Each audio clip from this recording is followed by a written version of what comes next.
Rebonjour, chers frères et sœurs. Nous avons la continuité de notre enregistrement. Vous voyez que je suis toujours illuminé par Dieu.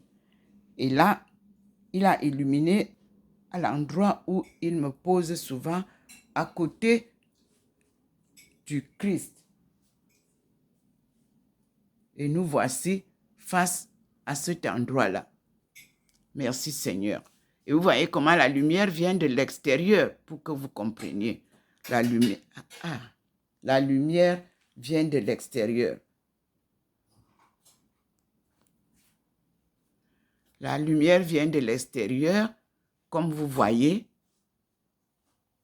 Là, voilà. Elle passe par la cuisine, comme vous voyez. Elle traverse par la cuisine, cette fois-ci. Elle entre. Le petit point nous conduit. Il y a 2 points, vous voyez. Ça entre. Et nous sommes là, devant la manifestation de la lumière divine à côté de la Sainte Face, où le Seigneur me pose souvent pour être à l'écoute de la parole de l'Évangile de Jésus-Christ, selon lui-même Jésus, l'enseignement qu'il me donne. Me voici donc. Tout à l'heure, nous avons vu que la lumière a fait des manifestations sur le mur. Et maintenant, vous avez la même lumière qui vient de ce côté comme d'habitude, où elle fait descendre Maman Marie et nous-mêmes. Vous voyez vous-même, la lumière est là. Et nous repartons vers, vous voyez là où je suis assise, nous repartons vers les croquis qui sont permanents là. Le Christ et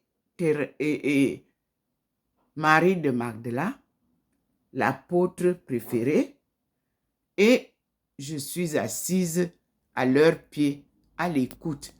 Et devant moi, vous voyez ici, c'est Maman Marie. Le petit point vous montre.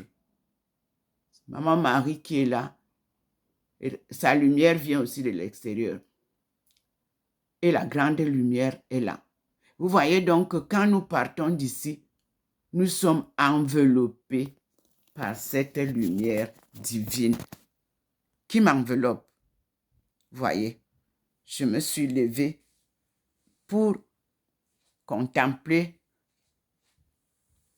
la gloire de Dieu, la gloire du Christ. Et vous voyez comment, tout à l'heure, vous avez vu que la lumière m'illuminait, non? Me voici assise. Vous n'avez pas cette lumière encore. Me voici. Le Seigneur a mis la lumière à côté du Christ, là-bas, où il m'a posé. Et nous allons commencer les autres témoignages. Il a ramené la lumière. Est-ce que vous voyez l'événement? Il baisse la lumière, il la ramène. Voilà. Ce que je dis est fait. Voici la lumière du Seigneur. Et parmi les livres que nous avons eus, comme j'expliquais, les premiers pas de l'Église, nous avons Henri Vieter, est né le 13 février 1853. Le père Vieter a travaillé à planter l'église du Cameroun du 25 octobre 1890 au 7 novembre 1914. Il repose dans le cimetière de Mvolié à Yaoundé. Henri Vieter est né le 13 février 1853 à Kappenberg, Allemagne. Fils de cultivateur, il était trop pauvre pour faire des études. Excusez-moi. Il a pris le métier de menuisier, mais gardait au cœur le désir de devenir prêtre. À l'âge de 30 ans, il entre chez les Pallottins, qu'il envoie faire sa théologie à la grégorienne à Rome. Le 8 mai 1887, il est ordonné prêtre. Au début de 1890, le Saint-Père demande aux Pallottins de commencer l'Église catholique au Cameroun. Un peu avant le mercredi de Cendres 1890, le Père Vieter, qui est missionnaire au Brésil, reçoit une lettre de ses supérieurs de Rome. Venez vite en Italie, le Saint-Père vous a choisi comme préfet apostolique pour le Cameroun. Le Père Vieter a travaillé à planter l'église du Cameroun du 25 octobre 1890 au 7 novembre 1914. Comme je venais de le dire, il repose dans le cimetière de Mvolier. Cette chronique est autre chose qu'un récit sec et froid des événements historiques. Monseigneur Vieter y raconte tous les événements avec une précision sans pitié, qu'ils soient bons ou mauvais. La chronique ne devait pas être un livre d'édification, ni une image partiale de l'activité missionnaire, mais simplement la vérité historique. Le lecteur averti estimera d'autant plus que cette œuvre qu'il verra mentionner toutes les luttes, toutes les défections humaines. Elle relate les faits que Monseigneur Vieter a vécu personnellement. Monseigneur Vieter a écrit la première partie de la chronique de 1906 à 1907. Quant à la deuxième partie, il l'a écrite petit à petit entre 1907 et 1914.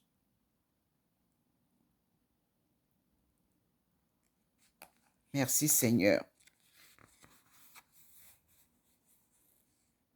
Achevé d'imprimer le 30 décembre 1989 sur les presses de l'imprimerie Saint-Paul Mvolier, Yaoundé.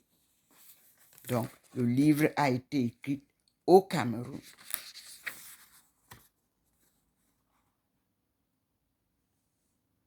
Vous vous souviendrez donc, en 1989,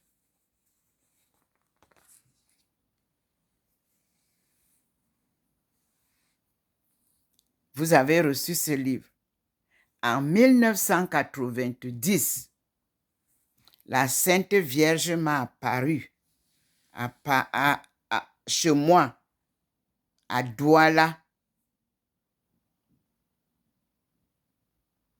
Je vous l'ai dit, ça c'est l'apparition de Dieu.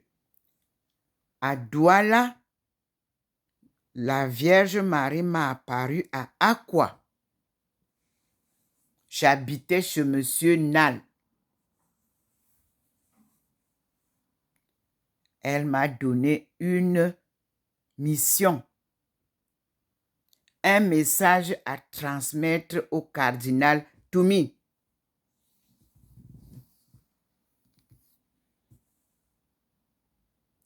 Et le message disait ceci: va dire à mon fils Christian Toumi que ce n'est pas à Marienberg qu'ils doivent aller me louer. C'est à Nsimalen, Yaoundé, où j'attends tout le peuple camerounais qui risque de tomber dans une mare de sang. En ce temps-là, nous étions au début des villes mortes politiciennes. Il fallait chasser tout. Moi-même, j'étais victime. Ce sont les enfants, les amis de mes enfants qui étudiaient au lycée Leclerc, qui sont venus dire à leurs frères, à leurs amis, mes enfants, dites à maman de ne pas ouvrir la boutique parce qu'on va venir jeter le zoazoa dedans. On risque de détruire tout. Qu'elle ferme, qu'elle n'ouvre pas. Oui, on brûlait tout. Vous êtes de Yaoundé, vous êtes de... Non, vous ne devez pas être là, on doit vous chasser. Mes frères et sœurs, la main de Dieu nous protège toujours. Nous, ses envoyés, nous, ses appelés, nous, ses serviteurs et servantes. Si vous servez Dieu, servez-le en vérité, en humilité, et suivez sa parole et faites sa volonté. Il ne vous arrivera rien, quels que soient les dangers. Il vous sortira toujours vainqueur. Merci Seigneur. C'était pour ce matin. Et nous continuons avec la lecture des évangiles de Jésus.